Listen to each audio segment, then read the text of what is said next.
दुनिया की सबसे गहरी केव है वेरवकीना केव। ये केव इतनी गहरी है कि इसके अंत तक पहुंचने में 4 दिन लग जाते हैं और कई हजारों फीट की रस्सी लगती है।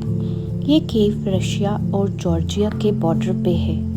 ये 7,257 फीट गहरी है। अगर 24 स्टैचू ऑफ लिबर्टी एक के ऊपर एक लगा दिए जाए तो फिर भी थोड़ी जगह बच जाएगी। आइए जानते हैं इस केव से जुड़ी एक दिल दहलाने वाली घटना। सर्गी कोजेव नाम का एक इंसान जो 1 साल से इस गुफा में जाने की तैयारी कर रहा था, उसने काफ़ी इन्फॉर्मेशन कलेक्ट की थी। वह मैरिड था, उसके बच्चे भी थे। उसे ट्रैकिंग और एडवेंचर बहुत पसंद था। उसने इससे पहले 2 बार केविंग की थी, बट इतनी गहरी केव में जाने के लिए काफ़ी तैयारी चाहिए होती है। जैसे कि पेरोवो स्पीलियो केविंग टीम जो रशिया से थी और उन्होंने इस केव को काफ़ी बार एक्सप्लोर किया था। वे हर बार कोई ना कोई नई इन्फॉर्मेशन इस केव से रिलेटेड बताते थे। वे जब भी केव में जाते पूरी तैयारी के साथ जाते। वे ग्रुप्स में केव में जाते ताकि एक फंस जाए तो दूसरा उसे बचा ले।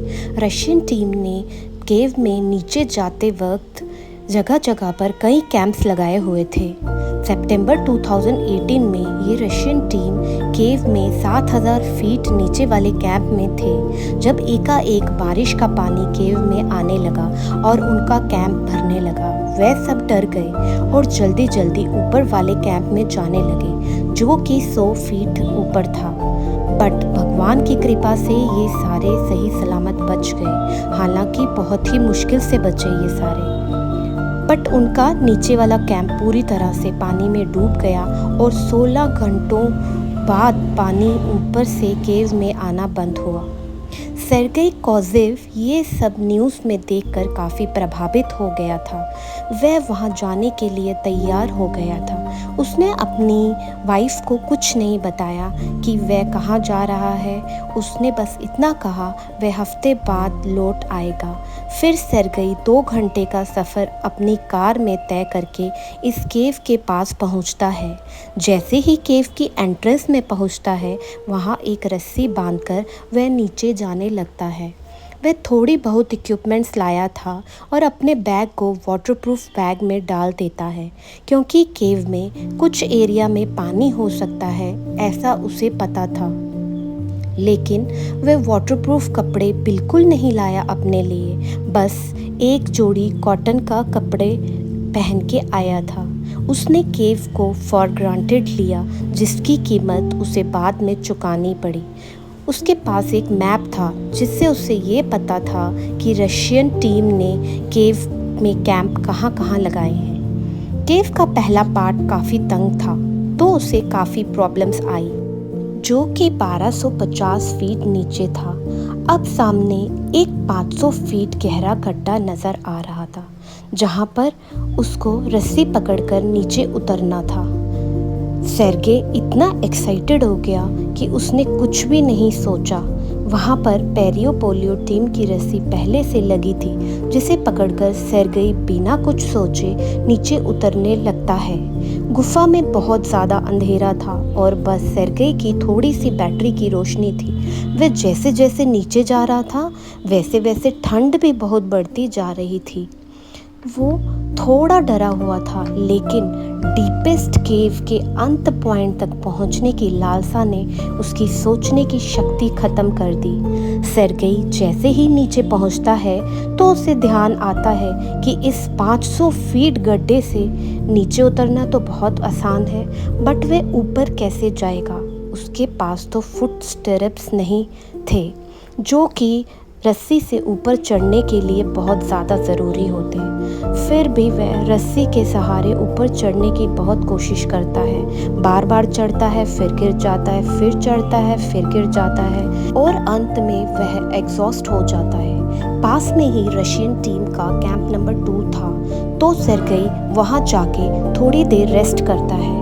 वहाँ टीम का कुछ सामान भी था, जैसे कि अपने को ठंड से बचाने के लिए हीटर, सॉस के कुछ पैकेट्स थे और खाना बनाने के लिए गैस सिलेंडर था। इसलिए सेर्गेई इस कैंप में रहता है और वहीं पर रेस्क्यू का वेट करता है।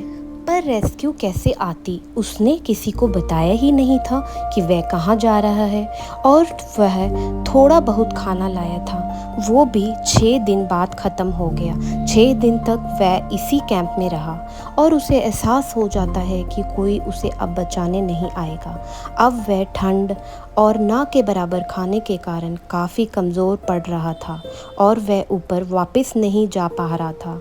फिर उसने सोचा कि शायद नीचे वाले कैंप में कुछ खाने को हो और फुट स्टिरप्स भी मिल जाए, तो फिर से वह रस्सी के सहारे कैंप 3 में 6 घंटे के बाद पहुंचता है। लेकिन वह जैसे ही नेक्स्ट कैंप में पहुंचता है, वह बहुत दुखी हो जाता है, क्योंकि उस कैंप में तो कुछ भी नहीं था। कैंप बिल्कुल खाली था। फिर भी वह अपने मैप में देखता है और उसे पता चलता है कि 350 फीट नीचे 4th कैंप है, तो वह वहां जाने लगता है। रस्सियों के सहारे जब वह नीचे वाले कैंप में पहुंचता है, तो वहां पर तो कंडीशंस बहुत ही ज़्यादा ख़राब थी। बहुत ज़्यादा ठंड थी और ठंडे पानी के झरने भी थे जो उस पर पड़ रहे थे। सेर्गेई ने केवल कॉटन के कपड़े पहने थे, तो उसे हाइपोथर्मिया होने लगता है। सेर्गेई यहाँ से भी और नीचे जाने लगता है, पर आधे रास्ते पे ही उसकी मौत हो जाती है। 9 महीने बाद 2021 में जब पेरियो पोलियो रशियन टीम उस केव को फिर से एक्सप्लोर करने आती है, तो उन्हें अपनी चीज़ों के अलावा काफ़ी अलग अलग चीज़ें भी नज़र आती हैं। उन्हें एंट्रेंस में एक रस्सी लटकी हुई मिलती है, जिससे उन्हें शक हो जाता है कि कोई केव के अंदर आया और अंदर पहुंचती है तो उनको रस्सी से लटकी हुई सेर्गेई की बॉडी दिखाई देती है, जिसे देखकर सब बहुत ज़्यादा दुखी होते हैं। उन्हें सेर्गेई का बैग जो मिला था उसमें उसका फ़ोन था और फ़ोन से उसके बारे में उन्हें पता चलता है कि वह कौन है। लेकिन जब उसकी बॉडी को गुफा से निकालने की बात होती है, वह काफ़ी मुश्किल काम था, इतनी गहराई से रस्सी से किसी को निकालना। और अंत में डिसाइड होता है कि बॉडी के टुकड़े करके बाहर निकाला जाएगा और 100 से भी ज़्यादा लोग उसकी बॉडी के टुकड़ों को बाहर निकालने में मदद करते हैं। अंत में उसकी पत्नी को भी पता चलता है कि इतने महीनों से उसका पति कहाँ लापता था। सेर्गेई की मौत कैसे हुई किसी को नहीं पता। सबका मानना है कि हाइपोथर्मिया से हुई, तो कोई कुछ और कहता है। एंड में सेर्गेई क्या सोच रहा था, जो केव में नीचे और नीचे और नीचे जाता जा रहा था, जबकि उसे पता था कि वह ऊपर नहीं जा सकेगा। शायद वह केव के डीपेस्ट पॉइंट में समाना चाहता था, क्योंकि उसे पता चल चुका था कि उसकी मौत निश्चित है।